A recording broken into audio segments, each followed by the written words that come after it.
Hello Vinaka, Namaste and good evening. You're watching Fiji Village Straight Talk. I'm Vijay Narayan and we are privileged tonight to have a very important guest again, saying yes to our invitation, the chairman of the Great Council of Chiefs, Ratu Viliame Seruvakula. Ratu Viliame, it's good to see you in person after about, I think, 21 years, 23, maybe 21 to 22 years. Indeed, it's been a while.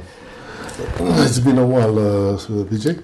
And of course, for those who may not know, the Ratu Viliame used to be senior officer of the Republic of Fiji military forces and left after the events of 2000, not too long after that.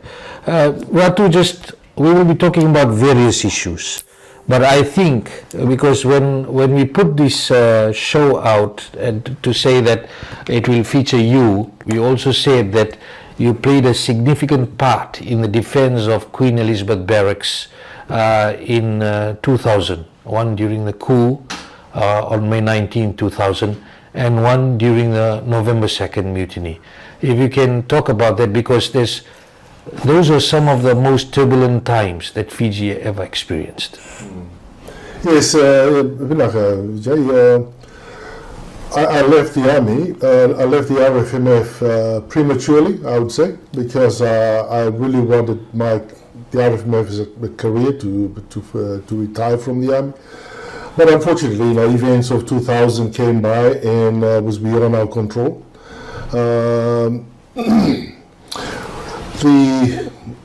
I think we've all read about it, what's happened and what took place, or what led to it. We were in the unfortunate, we put in a very unfortunate situation to choose to disobey orders which we deemed illegal, to go and commit treason, do the right thing, disobey orders, but safeguard the institution. It's a situation no military officer would want to find himself in or herself in. I was in the spot at that time. I made the call. We were not going to commit. I was not going to lead my soldiers, allow my soldiers to commit treason. At the moment I made the decision, I was left with no doubt that I'll have to see it through, because at the end of it, my career is over. I can no longer stay in the military after disobeying orders. So we went through, and that led to my departure. The end of it. When we finished when the mutiny was over, which is an unfortunate dark page in our history, I was out of Suva when it started, and I came back in. I was communicating with our people who were there, and there's a lot of stories about a big fight going on. There wasn't really. There were some people firing one way and people firing aimlessly the other way, which was unfortunate because some stray bullets went out into the suburbs and people got hurt. So I gave the order while coming over, I think around about Pacific Harbour, where I told 3 of our on the radio, everybody cease fire now. If you do not know where the rounds are impacting, cease fire now. If they continue to fire, let them do so. And not long after that, it died, of course. By the time I got up there, things were all calm. But when it was all over, I decided that the first thing that we need to do is to clean house. We have to clean up the house. So I ordered a thorough investigations on all misdemeanors by my soldiers, including myself. I had to go to the police and ask you, look, if there's anything on me, you let me know now, because I'm going to begin process. I spoke with Moses Drive about it, who was the Assistant Commissioner of Police Operations at that time. And so we took charge. As we were going through this, and there were some soldiers who were charged for disobeying orders, and it struck on, and it's dawned on me that I committed that. And I realized that I had to leave. So I typed my resignation letter, went up to Mwen Marama, and tendered my resignation. He said he was going to pardon me and all the rest of it. I said, look, what I did, I had compromised my position as a leader of men, and there's no place for me here. You have to let me go, and leave the institution intact. So that led to the decision, and also my family had come under a lot of threat. My children were so traumatized with the nasty phone calls. My wife said, we have to take our children out of the country if they are to have a future. So I took them away and I was fortunate that the New Zealand government offered me a job, and the rest is history. I'll ask you a few things, because those remain burning questions when people are talking about it. It does come up at times. Number one, a story that has been relayed, quoted, you being quoted in it, that during the May 19th coup and after that, you receiving communication from some people to support the illegal act, and in return you'll be paid a large amount of money.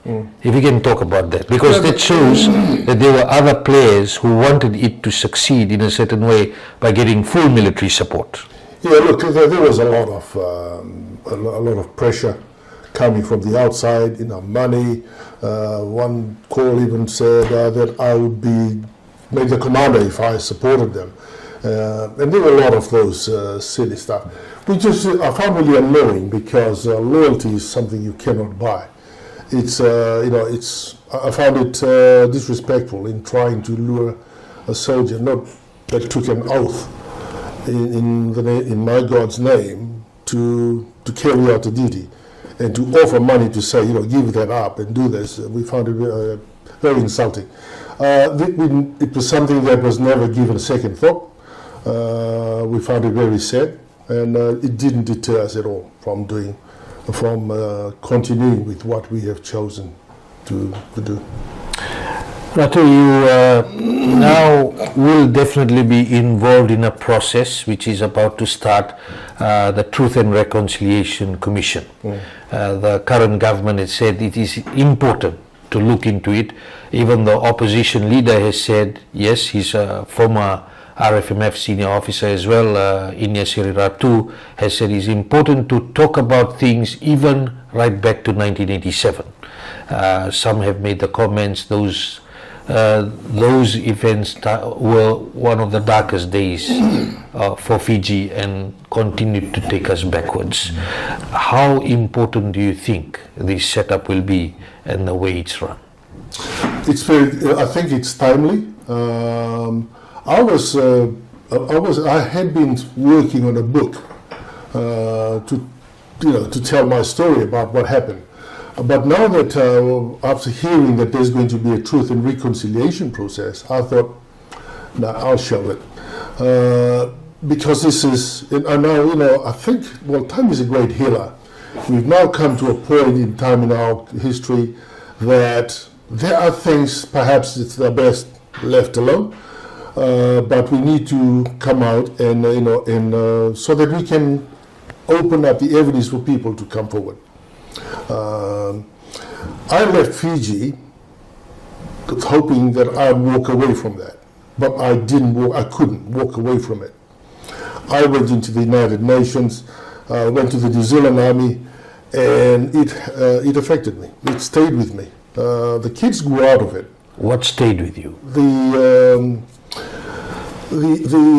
pressure, the stress. I think later on, after going through this again, when I was in Libya, Tripoli, the peak of the Arab Spring, I realized that I was getting it again. And as I found out later, that's post-traumatic disorder. It's PTSD. Now I realized that I had PTSD when I was here. Sleeping 2 hours, 3 hours a night for 3 months doesn't help. It doesn't work. You're coping. Sometimes you go without food for days and you don't realize it. That's what stress does to you. And here, it was very strong here, especially when we as a force, everybody, when you're in the army, that's where you feel safe in there because everyone took the same oath and you're together. But when you get to a point in time and you realize that, somebody else is going the other way. I've got space beside me. I've got to look after myself now. And that's something that you're not trained for, because you're trained that all your friends you'll be standing together. And that causes a lot of stress, because you have a responsibility to lead, man, and you have to look after yourself, and to look sideways, look forward, look backwards. And you're dealing with life. It's not something you can go to the shop and buy a second one. You lose it, that's it.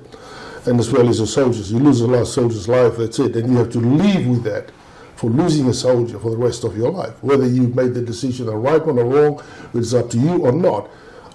In my case, the decision to go down that path with all those hardships we faced, I made that decision.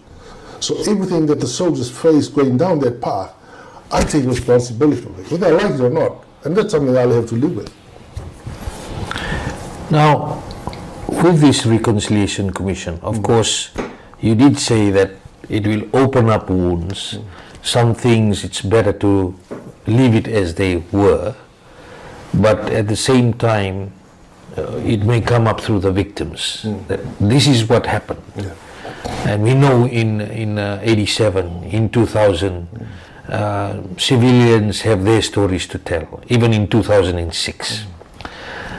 How do you think we should be handling this, knowing that it could become the situation may heat up again, from your perspective? When I said leave it alone, I think I should have elaborated on that by saying that, the blaming game, the blaming people, so and so did, and I think that should be. You should talk to one another. We should come forward to the reconciliation. Be prepared for the hard words. And as I told Minister Karen, I'm ready for that. I'm happy to go first if you want me to, or to be amongst the first, because I know I'll feel better. I will tell you my story, what I did, and you can tell me if you didn't like what I did, and I have the responsibility to accept it. And because it's only then we can move forward. I'm not saying that to leave it alone and just forget about these things. No, we should talk about it and be open about it. And that yesterday I was at the first sitting of the reconciliation team, in the process of putting together the legal framework for the commission, and these questions came up, and these issues turned up, and so we were left with that we need to let it take its course. And just letting people know that we will have a separate show with the chair of the GCC talking about truth and reconciliation, but tonight we have to look at other issues regarding the Great Council of Chiefs coming back, and that's what we'll be focusing on. And thank you for just initial comments, and I won't let you off that easily. You'll be back for another show to talk more about it. Let's talk about, I would say there's a real concern on the ground about the erosion of iTaukei culture, traditions and language. There's several challenges at several fronts, and it's very concerning. Are you concerned as the chair of the GCC? Well, the chiefs have voiced their concern at the last meeting in Delma, that led to, and that has now led to the appointment of a subcommittee led by Professor Apollinaire Tamata. And they've been given the terms of reference to look into exactly what you're talking about, what has led to that. But it's not hard to work out why. But first of all, one is time is changing. The evolution. Now everyone's exposed to AI, and so especially the young children. There are many factors that have led to the erosion of the. It starts from, if you're talking about the GCC, it's the leadership in the traditional setting, the traditional structure. People have talked about, is it still relevant? The structure is relevant or not? It is relevant. It is the framework that holds iTaukei together. It's the leadership within that framework, from the Toka, the family, to the Matangali, that's the clan, the Arusa, and all the way to the guy at the top, has to take responsibility for that. I was down at the parade ground this morning talking to the Ratu schooner parade, and I stressed to the parents that all these issues that's happening now, including language and culture, it starts from home. If we're neglecting looking after the children, because one thing we need to remember is the kids there today, you and I, Vijay, we live through a period where the societal norms were observed. Yeah? People follow the rules. There were laws made by lawmakers in the appropriate manner. Then we came through the last 16 years where all this were turned upside down. The lies were said to be truth, and the other, and vice versa. And people made laws as they go along so they could target individuals that they want. It's all the norms of society. It is unfortunate that this generation, most of them are on parade today, now that they're 16, 17, the whole development stage of cycle life of a child, they live through that. And now it is our responsibility to fix it. And the way I see it is, this is the time where leadership needs to stand up and say, that's the direction we need to go. These are the things we need to do. These are the things we need to do to make sure that we all have and lead in that direction. Because if we don't, this young generation will take all these things that they are now picked up during their childhood. They don't know what's right and what's wrong. They're still going through that. And as you know, you and I, we were, as parents, there were parents who were stressed during that period. They lost their jobs. There was no job security. So all that stress would be, of course, would lead to things they say unconsciously in the house, their behavior in the house. The kids are watching it. And to them, this is the norm. And if we don't fix it now, in the next decade, some of them will be parents. And that's going to be passed on, and it'll transcend generations, unfortunately. So we need to fix it now. What part can the GCC play in the present age and in the future? Knowing that, as you said, some people are saying that the GCC is outdated. Stories, if you're looking for something short and sweet. I will bring you the latest news on the dot so you stay updated. You're welcome. You don't have to go anywhere for content because I bring the content to you. Not only can you listen to your favorite radio stations, you can also watch online video content. Which reminds me, do you love sports? Well, guess what? With the Fiji Village app, you can stay up to date with your favorite sports and scoreboards, no matter where you are. Your #1 news website just got better with an app. Download and get updated now.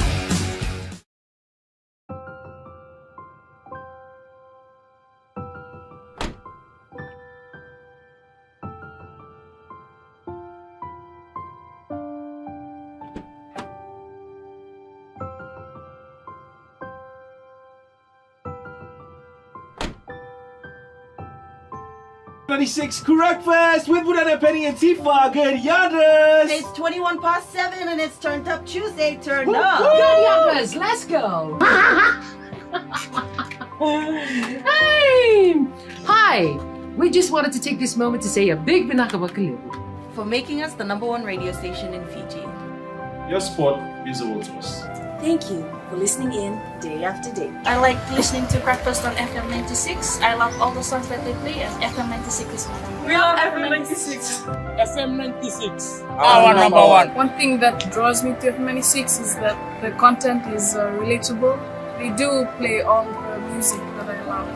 Part of FM 96 is listening to Penny the Pensaris. And they make fun about my forehead because it shines brighter than the content. And you have made us a part of your daily routine. And we couldn't be more grateful. Thank you for making us #1 in Fiji!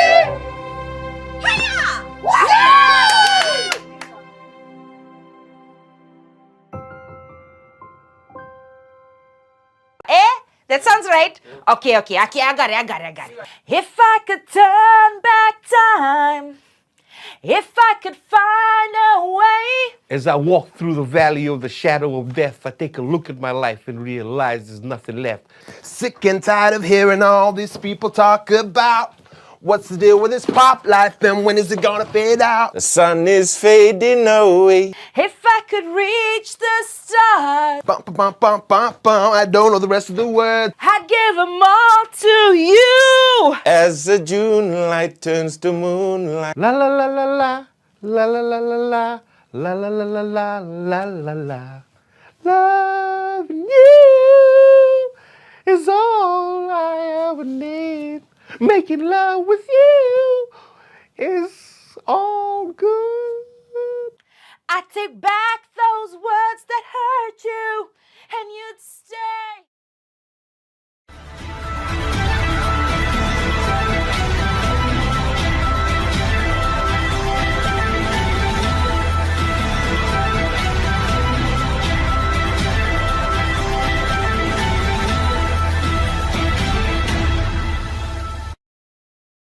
Welcome back. You're watching Fiji Village Straight Talk. I'm Vijay Narayan. Our guest tonight, the chairman of the Great Council of Chiefs, Ratu Viliame Seruvakula.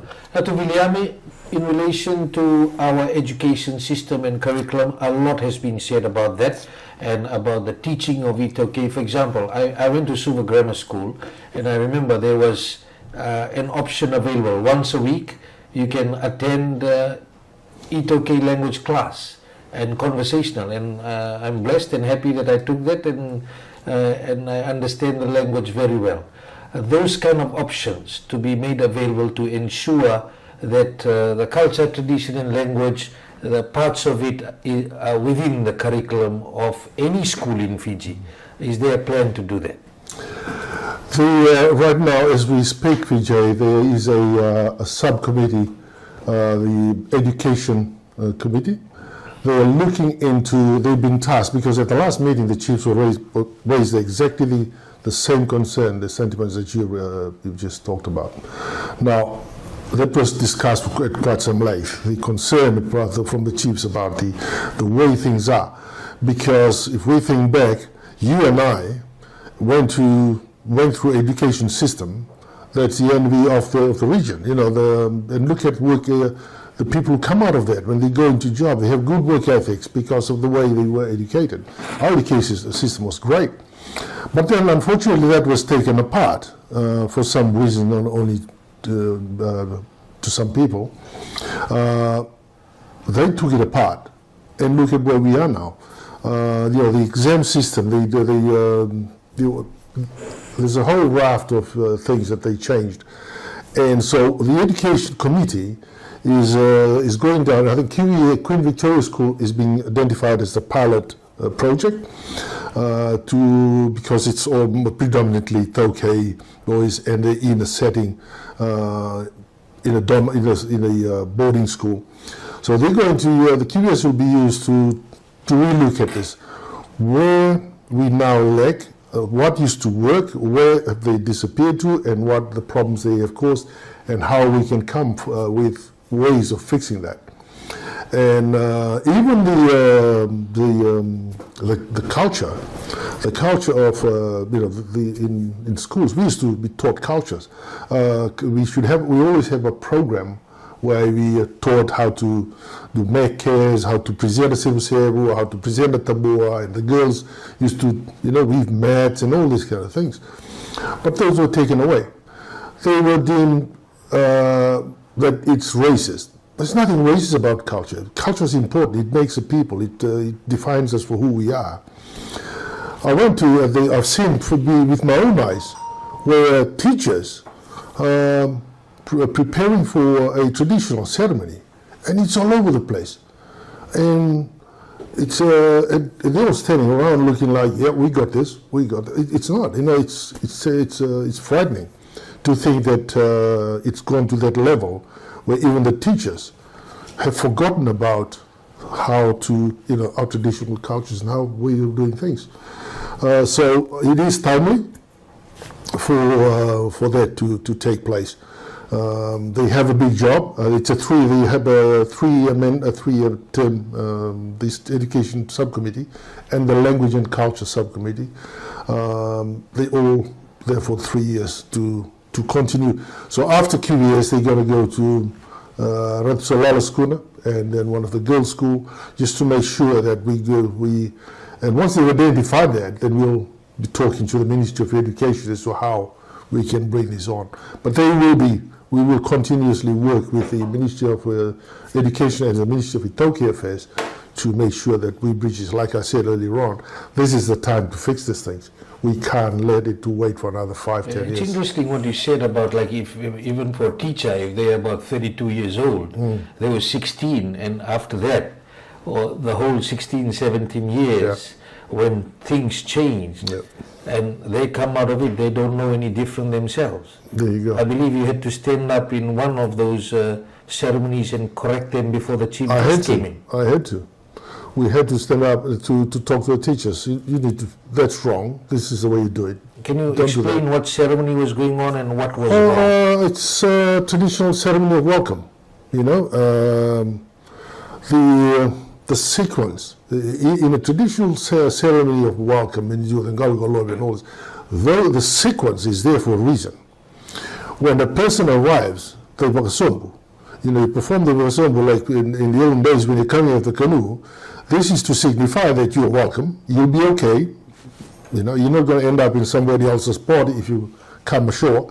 So, and when you arrive, and because you're coming over with water, with covered in water, then they do the Wamamada where the ladies present the mat. That to signify, drying up the guest to make sure that he's welcome. And then you present, the Galgolobi after that, and then the Galgolobi and the mat, and then you present the Sebu to say, okay, now this is a way for us to explain who we are and what and how much we value your presence here, etc. And they do the same. And then you present the meat. He said, you're welcome, you will be well fed here, so you'll be fine. So they come in a sequence. And you don't lay them out in the front there for everyone to see and say, okay, show off pride or something. Exactly. You do it in a sequence, let's say. And it also depends whether the receiver receives it. You have to listen to what they say. If they receive it and they say, yeah, okay, I'm happy, I thank you very much for this, okay, then you do the next one. If they say this and they like it and you hear the words are right and say, what? The next one, put the next one in. You don't go and show it out there and lay it out. So to me, it's a sign of a lack of understanding why we do these things. It's not just to do it nicely. Something that bothers me is that the military, almost like the militarization of things. See people sitting in ceremonies, sitting like soldiers, sitting upright. I don't know where did this come from. This is not traditional. You just sit there calmly, and just be you as you are.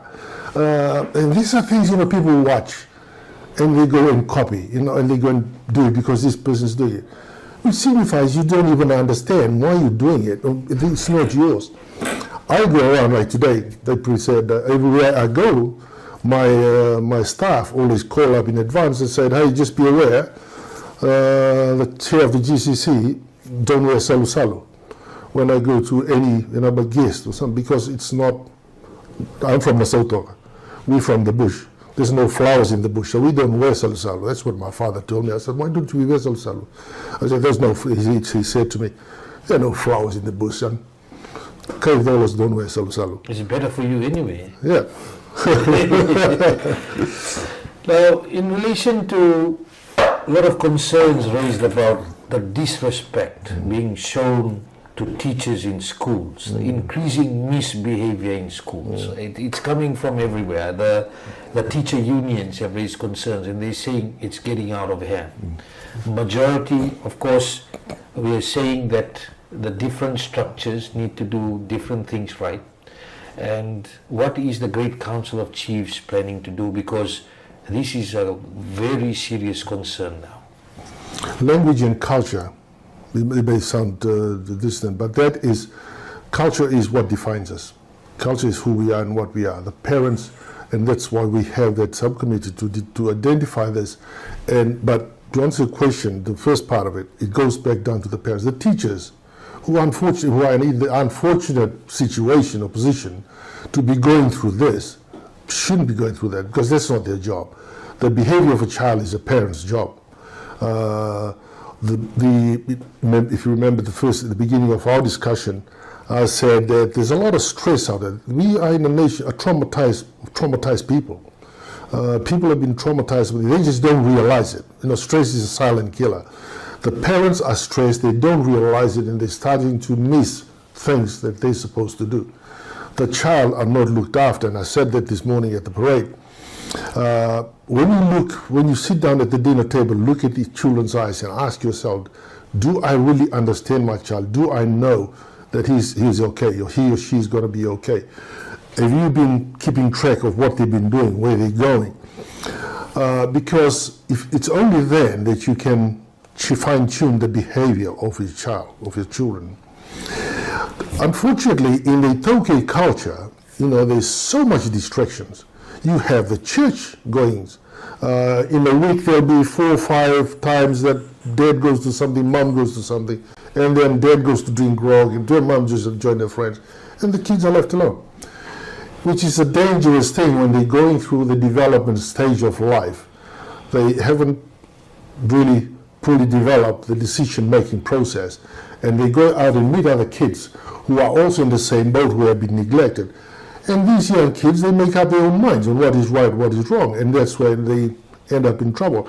And such behavior, the sense of belonging, you know, they lose the sense of belonging because, well, I mean, that's what kids go together because they want to belong to something. And they come up with wrong ideas, and the behavior is different, and when they go to school, and unfortunately, it's the teachers who wear the brunt of this. So the teachers are expected to parent? No. Now the expectation is... Well, the expectation is that, okay... No, but they're not. But they cannot do that because they have... It's not their job. And the issue that I'm asking about, do you think... I mean, it is becoming a real concern that the level of parenting in a lot of houses, and this is no judgment, we see the amount of children, underage children on the streets. A majority of them are seen to be iTaukei. Yeah.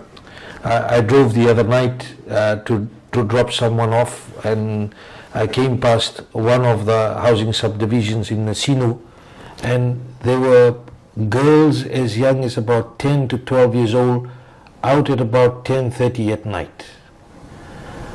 And it's definitely not right because, you know, and they just roaming the streets. We did ask police, what can you do about it? They're saying the parents should be looking into this and raise the issue of negligence. But what's your message to the people who are watching this? And we know there's several cases of this incident that I've talked about. Well, like I said, it starts with the parents. You need to, you know, in the TV, there used to be this piece in the television programs, it's 10 o'clock, do you know where your children are? You know, when you don't know where your children are, the children wants to belong to a group. And if they're not loved at home, not looked after, not enough attention being paid to, then they go out. Then they go out somewhere then to where they can feel affection, either with friends or others. And that's where they end up. It is really sad. Perhaps, you know, there's something that the Ministry of Home Affairs need to look into. Laws in New Zealand, if you know, if a child is found in the streets like that, and they know that the parent is taken to task, you know, there are laws in the country that that looks after that.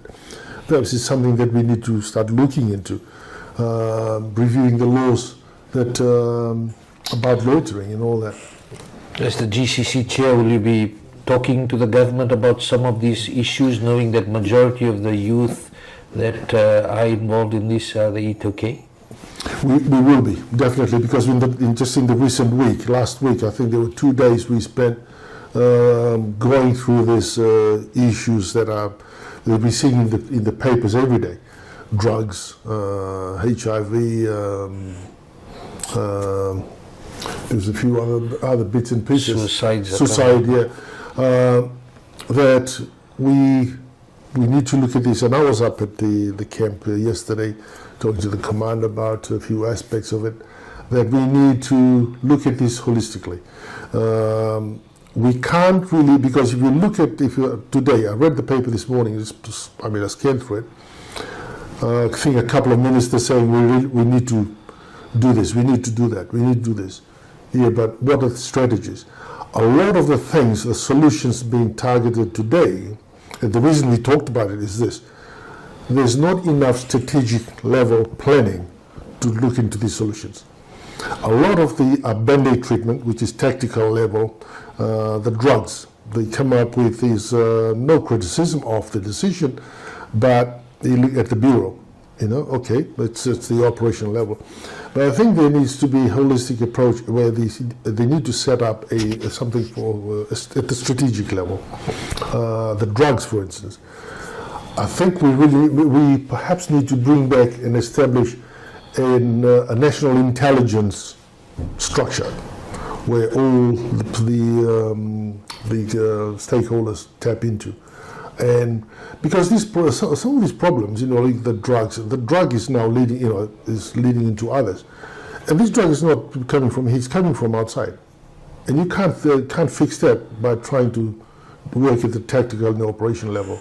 You need to work at the strategic level, and that's where we need a national level of intelligence set up. We had one. Unfortunately, the command structure wasn't thought through properly, and that ended up in being manipulated. Mr. Chowdhury got rid of it. Got very political. FIS, Fiji Intelligence Service. Yeah. We need something like that, so the military, the police, and all the stakeholders can tap into. And once you have something at the strategic level, then the foreign intelligence can also link with you, because you are now at that level. You're at the top at that table to play with the big boys. Because at the moment we're only looking at trying to fix things at the tactical and operational level, which I believe, at the rate we're going, we're beginning to paint a very fast-moving train right now, because that's all we're trying to do. We need to step back and think. Well, just earlier today, the Minister for Women, Children and Social Protection, Linda Tambuya, has said, we need to go hard on this, and she's even suggested that we need to bring the death penalty in for those people who are bringing in large quantities of drugs. We are reaching that point that this is the Minister for Women and Children who's made a call. We know under the Constitution it's unlawful for corporal punishment. I mean, death penalty does not exist in Fiji, but she's calling for it, that this should be brought in. I mean, from the government perspective, as you said, there needs to be a concerted effort, a well thought out. And are you included in these discussions, knowing that you hold a very crucial role as well? With discussion with the minister? In terms of the whole issue, the social issues? I was saying to someone last night that we haven't, we've been hearing about these drug pushes and all this. I haven't heard anything about the dealers, the kingpins. Fiji is so small, there can't be, how many months now? We should have been able to identify the kingpins by now. It's such a small place. I know, because we worked intelligence in this country. We picked up a Coup plan within months of it's being hatched, So it's not a small, it's not a big place. People talk. But how we haven't been able to do so is something I struggle with, because those are the people. Do you believe that some people are hiding that information? I believe they're connected. I believe they're connected to people who are protecting them. That's the only way such people can continue to survive in a small country like Fiji. And that's why you're saying we need to move quickly? We need to move quickly. We need to get, set up at the strategic level to put plans in place, and a sanitized organization where they can go and even investigate organizations like the police, the military, the whatever, bureau. Because these places, that's what the drug dealers go after. They go after the very people who will stop the operation and infiltrate it. And we see, unfortunately, every now and again, we see members of the police force compromised. Well, it's not the police force that is bad. There's always one rotten apple in the barrel every now and again, or everywhere you look. But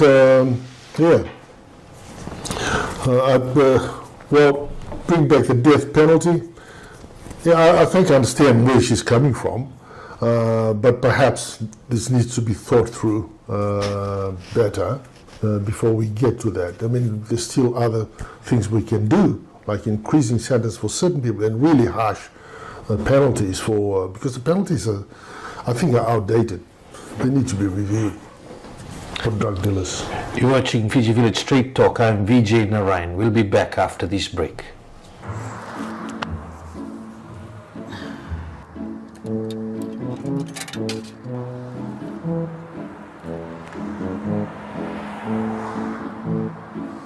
क्या आप भी परेशान हैं?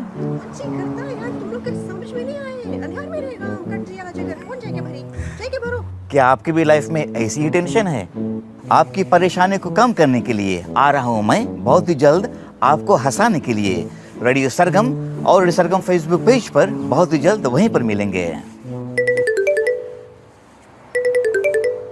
Hello, अरे यार,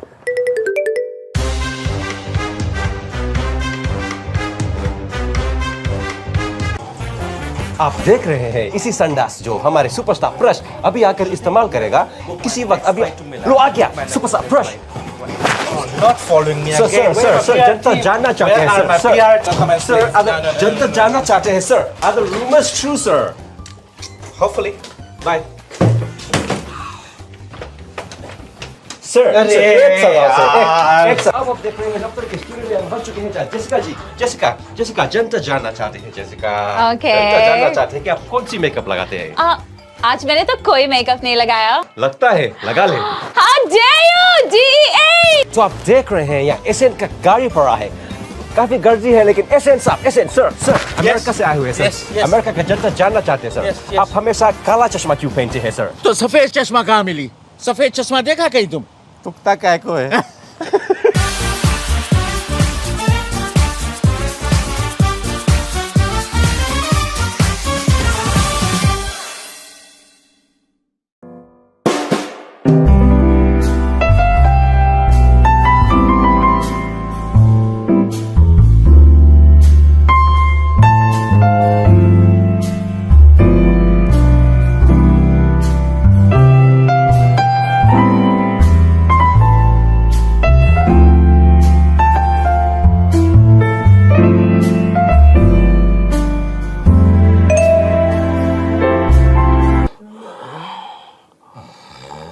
Demis, sa mama na lima? Ebe kenapa? Gol.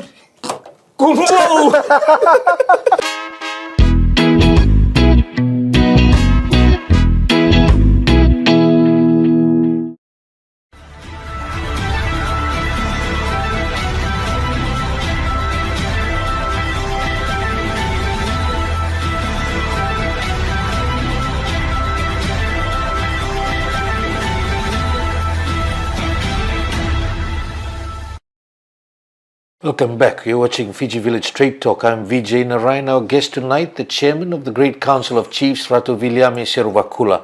We'll continue with the social issues because this no doubt concerns you. As you said, you were up at QEB even talking to the army commander, and these issues really matter to everybody in relation to drug dealing in usage. Syringes, needles found everywhere in different neighborhoods. We can see people, there have been concerning stories about even, for example, a young boy, the Drug-Free World Fiji founder, Kalesi Volatambu, had shared this story. A young boy came to Suva from the Maritime Islands. The family said, don't worry, to the family in the Maritime Island, we'll look after you and for further education. Very young, about 10 or 11 years old. Left on the wayside here, neglected. In the end, started selling methamphetamine for one of the drug peddlers and ended up using it, got addicted because meth is highly addictive, and then started to get his hit, would even have to sell himself, became a prostitute at 11 years old. That's just one of the stories. There's many. There's drug addicts as young as 10 or 11. Syringe use high. And we can see even it's shown in the latest HIV statistics that we'll be talking about. Let's talk about drugs. You've said we need to be strategic. What is your message to the government, knowing that on the ground these situations are coming up every day? I think we need to step back and stop going on in the media and just saying, because all these comments being said in the media, they almost like it's starting to sound like a bad record player with very without much substance in it, not enough direction for action in some of them. The problem is real. This the people in the villages coming into town, and then you have this overcrowding in the. When you're talking about iTaukei, a lot of things have been focused in the villages. The biggest problem with iTaukei is in the towns, in the settlements, where we have most of them are iTaukei. Overcrowding. I'm glad that now they are talking to the Minister for Housing, Mr. Nalumisa, the Honourable Nalumisa. They're now putting together a plan to scope the big settlers, big settlements, to find out, because some of these settlements, there are people who have good jobs. You look at the settlements, some with nice cars, and they should really be paying rent or probably staying somewhere, and they're just creating these settlements.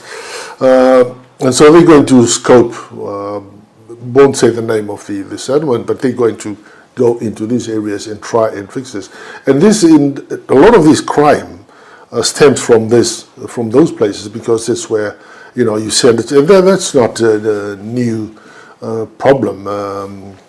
Children being sent by their parents to Suva for families to look after them, but because there's already overcrowding in those houses, some kids left neglected, and there's where some of them even get abused. Sexual violation is another, sexual assaults, and that's where they occur. Drugs occur because there's no jobs, and there's so many mouths to it. And we've seen this, and I've seen this in countries I've worked in, wherever with these social break, they stem from overcrowding, poor education, of course, and in overcrowding of settlements. It needs to do with the traditional support system, where Fijians, we are a communal society, so you are expected to look after your relatives when they come to Suva, and then that used to be no problem in the past, because people had jobs, people were well educated enough to understand the need to look after those. It's a combination of issues that's starting to show, unfortunately, a moral decay in the society, and it's leading to those. And these are what we're seeing now, are just the outcomes of those. Ratu, what is worrying now, and you're right, you pointed out something which is very important, that the problem is known. Everybody knows the problem. It's time to fix it. Yeah.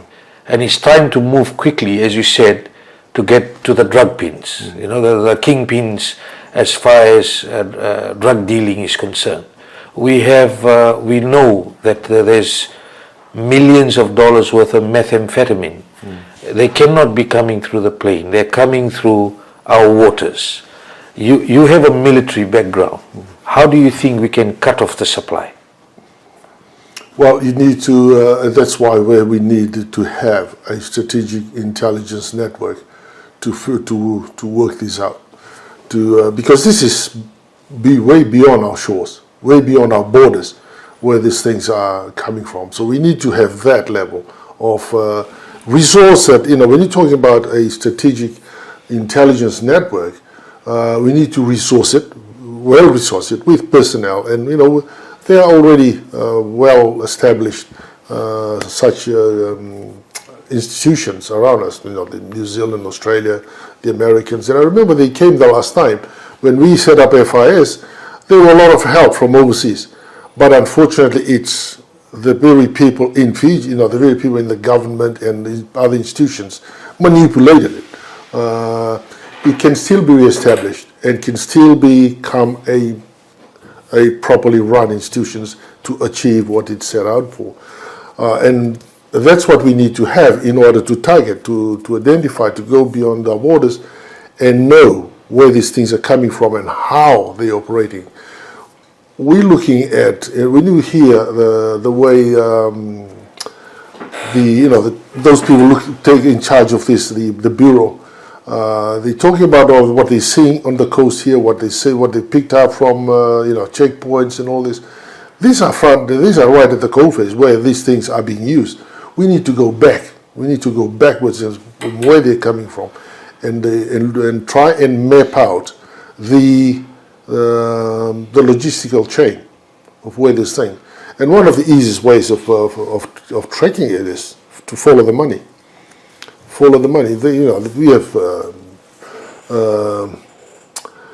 government institutions that are authorized to look into these things. We now have forensic, currency forensic, financial forensic investigators. Follow the money always leads to where this thing is coming from. My issue is everybody's already saying it's a national crisis. I'll go to the other issue, which is also mind-boggling, and it continues to increase. And the other issue is we need to intensify the campaigns against these issues, and this is in relation to HIV. 552 new cases just announced last Friday from January to June. And then we have 85 of those confirmed as through injectable drugs. Now these are the people who have gone forward and gotten tested. It's voluntary, it's reported cases. Definitely there's more cases out there. Again, another concern, majority of them iTaukei, Ratu. It is. It is a great concern. And like you said, we all know what the problem is. It's trying to come up with what we need is the government to come up with the solutions, come up with the strategies on how to fix these things. I think something I've noticed, and I think I'll mention this. I've come back after 25 years being out of the country, and I now begin to work with iTaukei affairs. And this is no criticism of iTaukei affairs because I've seen it in other government ministries. I'm seeing it across the Suva, where I've been working, people I talk to. When we talk business, there seems to be a reluctance to think, maybe not reluctance, and perhaps they do it unconsciously, afraid to think outside the box.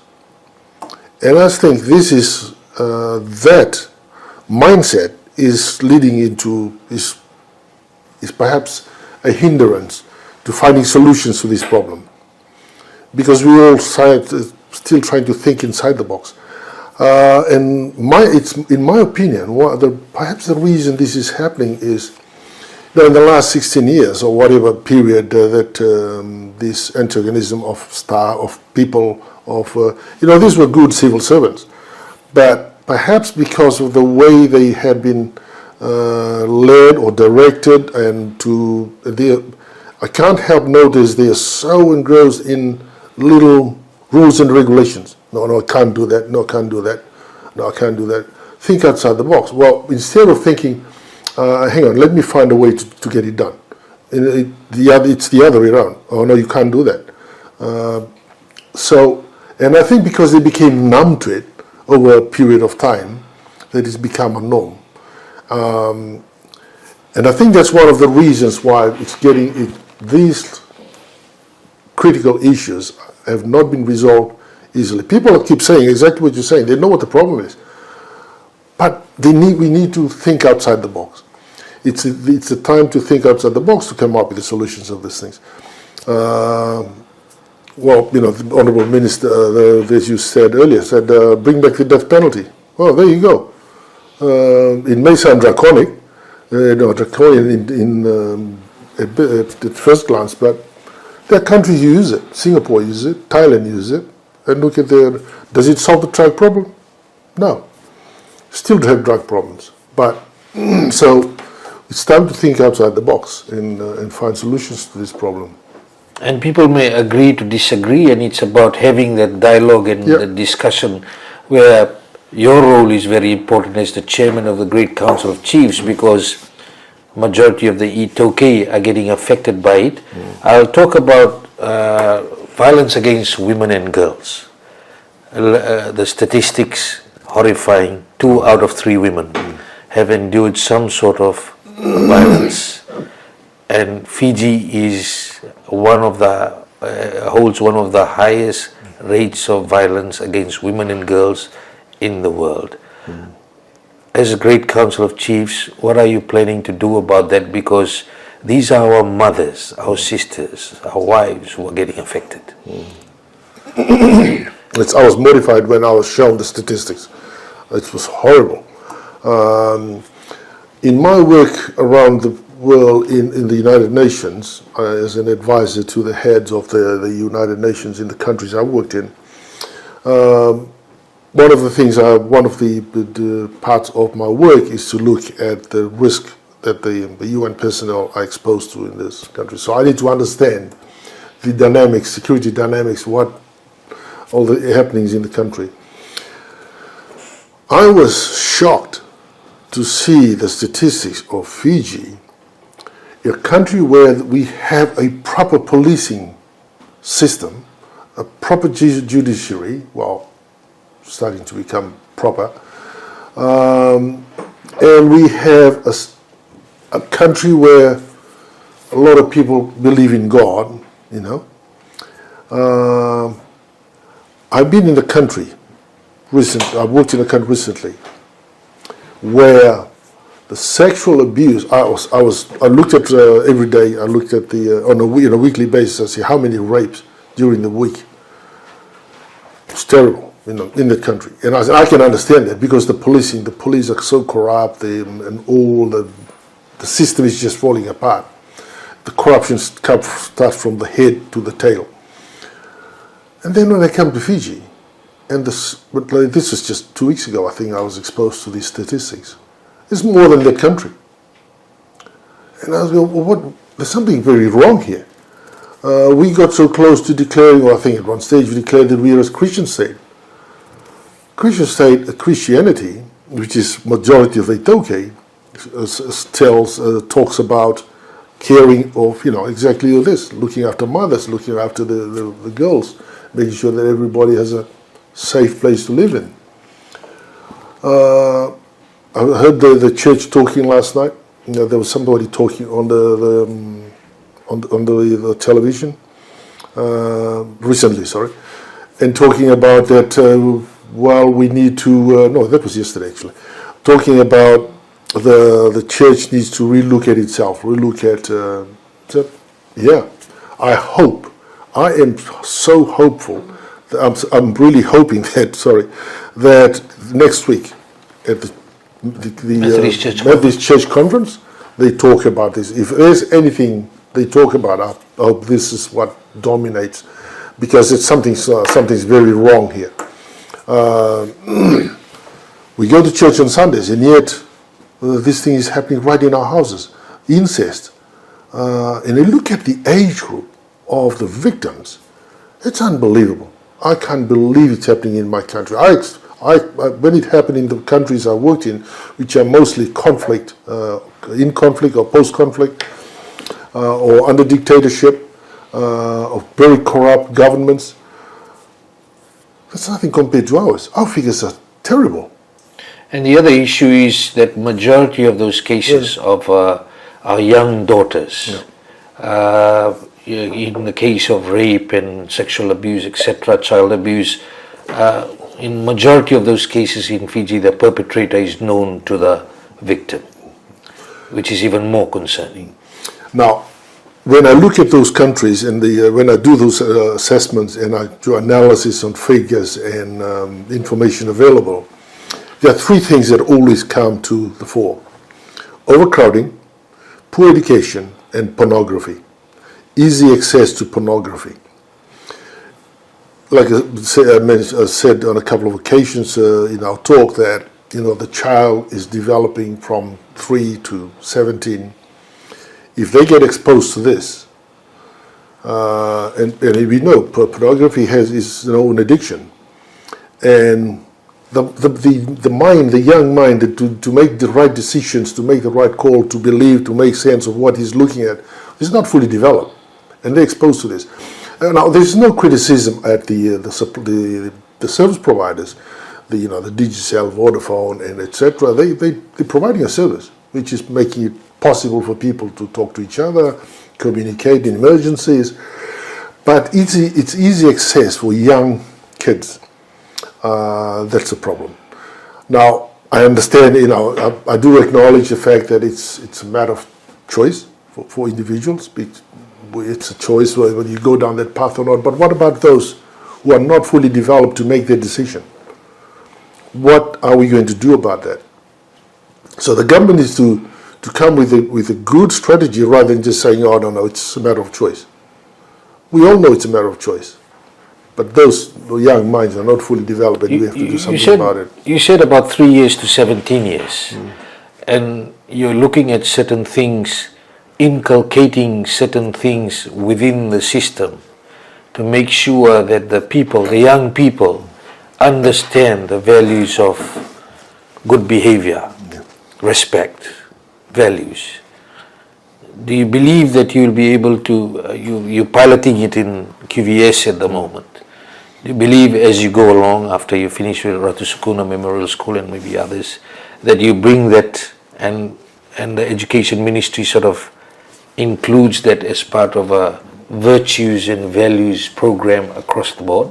I've had one discussion with the PS of Perm Secretary for Education. We talked about something, and we did touch into this, that the education system, that's where it needs to start from.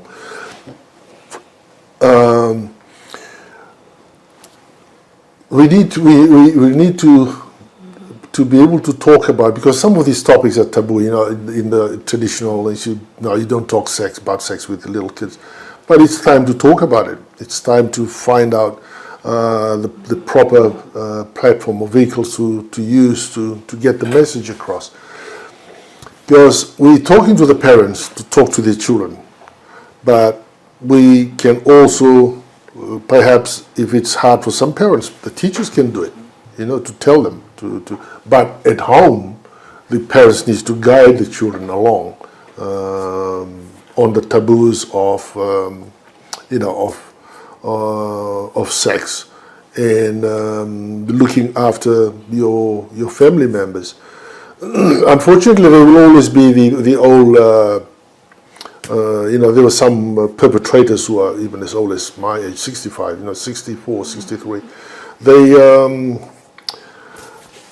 for those, it's nothing. I mean, we can only rely on hope for rely on the judiciary system to deal with those kind of people. But for the young children, it's not only getting involved in it, but how to avoid getting caught up in it.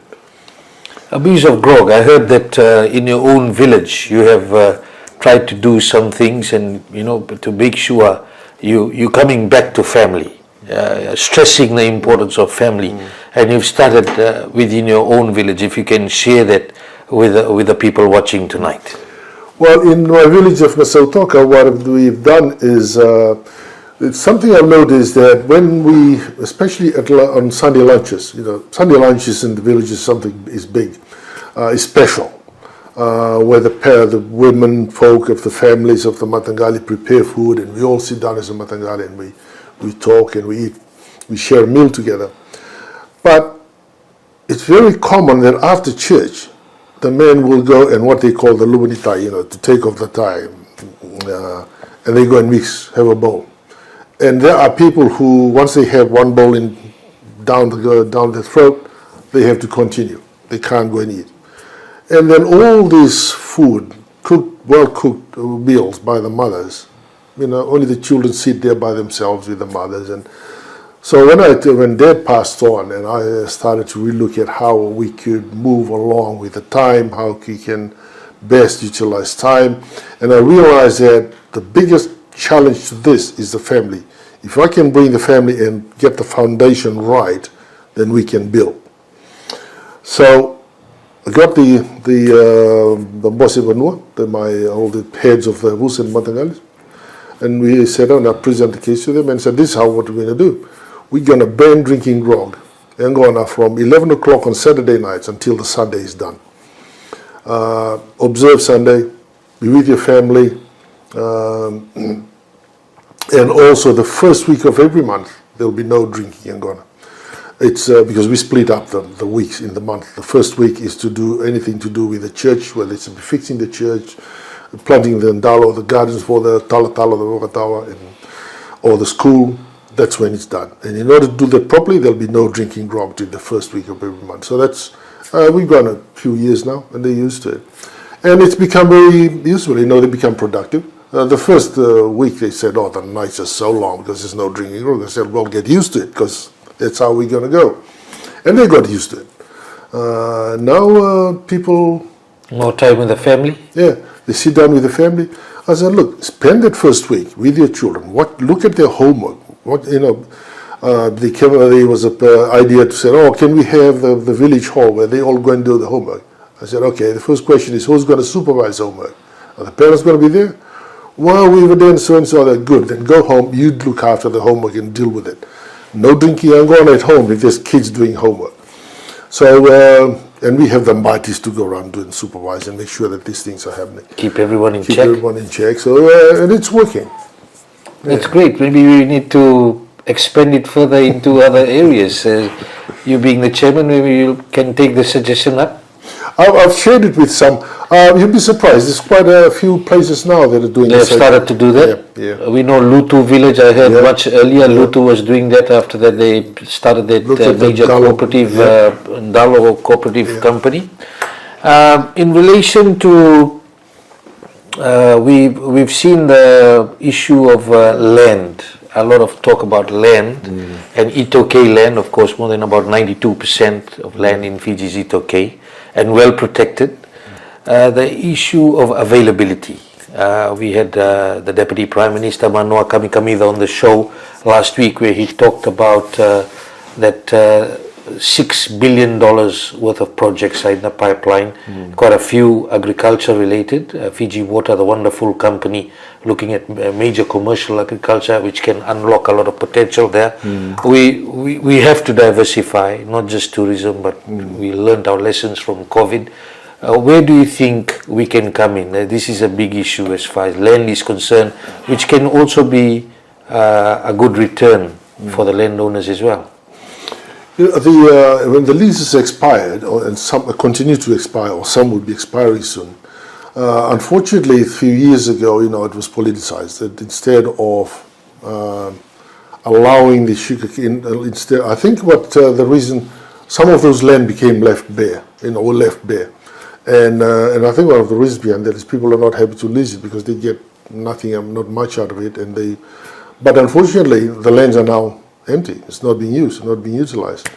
And the iTaukei, to utilize the land, unfortunately, one of the challenges we have is we don't have capital for, especially those land in Ba, the sugarcane belts. Those are places, if you go into agriculture, then you need mechanical agriculture. And to have that, you need money to have that. But the Fijians, the iTaukei don't have the capital, don't have the savings.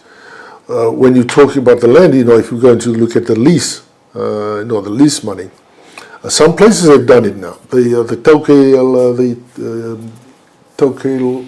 what's his name? NLTB, Taukei Land. Taukei Land Trust Board. Trust Board, yeah, TLTB, that's the one. My apologies. So they have now come up with ideas to hold some of the money, the lease money. They can take it and save it and invest it, on behalf of the landowners. So we've done that. We've blocked our lease money to be invested into, and it's a matter of explaining it to the Matangali, and everyone agreed with it. Fine, let's. So now we're progressing in setting up a cocoa plantation with the Ministry of Agriculture and the New Zealand consortium to expand to use our land. Now we're using, we're starting off with 300 acres, but as you mentioned, Lesotho, there's 2 villages. We have almost 15,000 acres of forested land.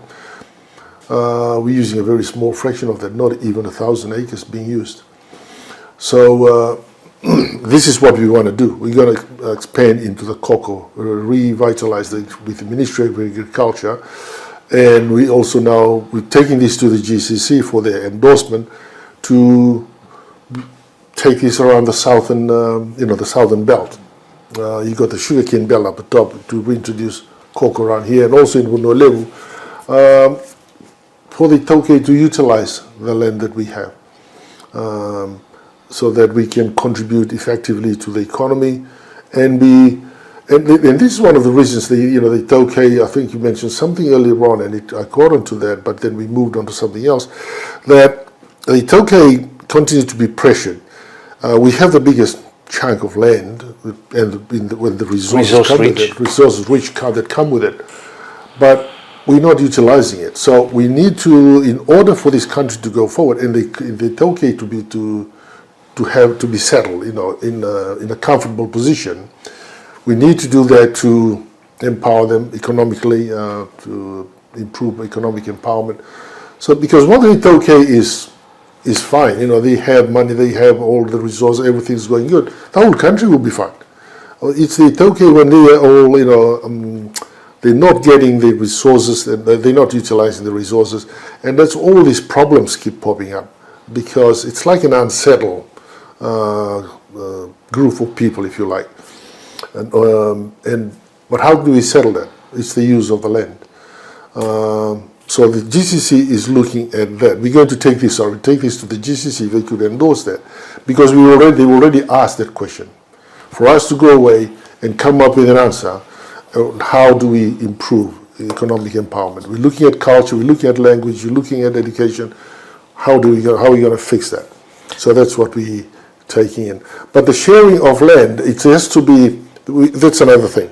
It's pointless holding on to land if it's not utilized. It's that scare, that worry. People are afraid from. I think a lot of it is supposed to do with politics. People, tell them that don't give your land away. No, we need to open it up for development. And you believe that you are in that direction through the Great Council of Chiefs to ensure that you allay those fears? You'd be surprised. The Great Council of Chiefs today are very open-minded, and they're really looking into it. Quite a few of them are all into this, are already entrepreneurs, and thinking along those lines. Looking forward to that. The issue of unity in the sense for the Itaukei, and of course through the Great Council of Chiefs, you're starting that process again, and unity in the sense of national unity amongst all the races, because there's still uncertainty within the community, some of the communities, the fear factor that the GCC is not for everyone. And the Prime Minister made it clear when the GCC was re-established that it should be the GCC, or the Great Council of Chiefs should be for everyone. What's your message as the chair of the GCC? The welfare of all Fijians is the government's responsibility. We all voted them for that, voted them in. The Itaukei, the responsibility of the Great Council of Chiefs is to ensure that the Itaukei, everything that is Itaukei is protected and developed for the future. In the past, we always talk about protecting the Itaukei, We need to open up, we need to get out of that and take it forward, take it a step further and say to develop the Itaukei. My responsibility as the chair and from the Secretariat is to guide, so is to prepare information, do research, gather information and present, table it to the Great Council of Chiefs. Make sure that there's sufficient information, that they are well informed before they make decisions on any subject. And part of that is to make sure that they are aware that the decision they make on this particular issue has a part of it will be affecting the minority ethnic groups. And then you take that into account. Because if I don't, then we have failed, because the chiefs are the chiefs for everybody. In terms of looking at the government is responsible for governance.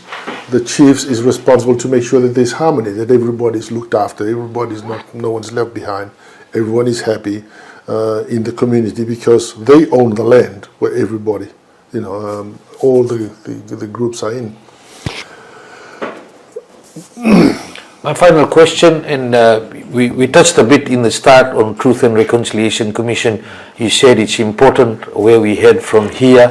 One of the things is the 2013 Constitution, of course. It was brought in without any parliament. A lot of talk is going on. Now in parliament, both government and opposition have agreed that there should be a review, but everyone's views should be taken into account. There's also fears among some in terms of what if this takes away some of the rights of the people or equality and issues like that. What are your comments on this planned review of the Constitution? From the GCC's point of view for the iTaukei, I would like to see a constitution that safeguards the state, the sovereignty of the state, and the Vanua. And so, because let's face it, let's be honest, there were quite a few things that were put in the constitution or taken away from the other constitutions that has damaged the iTaukei structure. So there will be a lot of fears in that. But what I would like, I've been asked this question, what would you like, what kind of constitution do you like? I said, it's not up to the GCC what the constitution is like, it's up to the people. All we would like to see is that the constitution is done fairly, is the widest consultation, everybody's views is incorporated, because it's not the GCC to decide what goes in the constitution, it's the people. The people need to decide what they want in their constitution that's fair to everybody and make sure and helps and guides them. So I think that's what the way we need to go in this as far as this constitution. Politicians say, oh no, we should keep that one here, oh we should take that one. The army wants this, and the other group wants this. Yeah, that's all your views. That's all it's all people's opinion. Put it out there, widest consultation, let the people decide what they want in the constitution. So you don't have a list at this stage on what you would like changed or reviewed? No, I think it'll be unfair for the GCC to say we want this. But all we want is to want the people. So if it's iTaukei, let them speak up. Let them say what they want in the constitution, because it's their constitution. Ratu Viliame Seruvakula, thank you very much for your time. Before we finish off tonight, you highlighted some serious issues. One, the responsibility of the family. Two, the iTaukei community, how it should be responding to issues.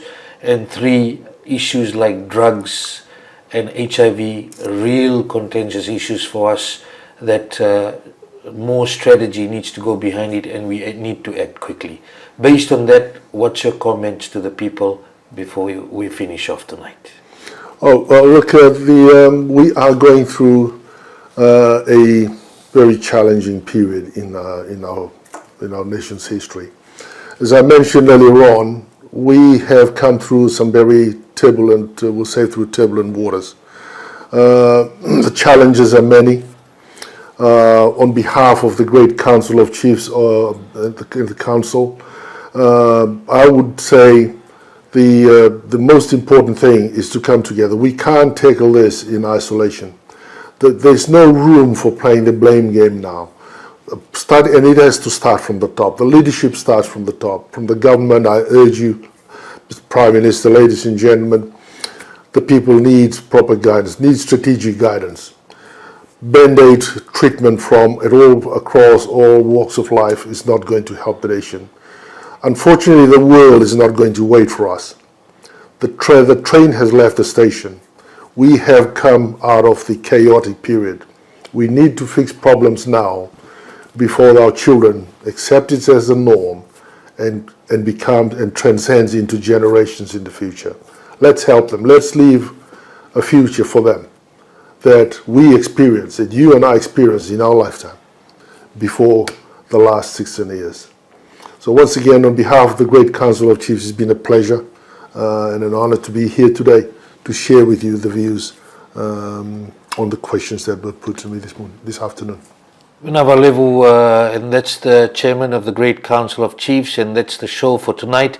Until next week, and next week we'll have two special shows where we'll have the first set of Miss Hibiscus contestants. 5 contestants will be with us on Wednesday night at 7 p.m. and the other 5 on Thursday night at 7 p.m. So 2 shows of Fiji Village Straight Talk next week. Until next week, have a great evening.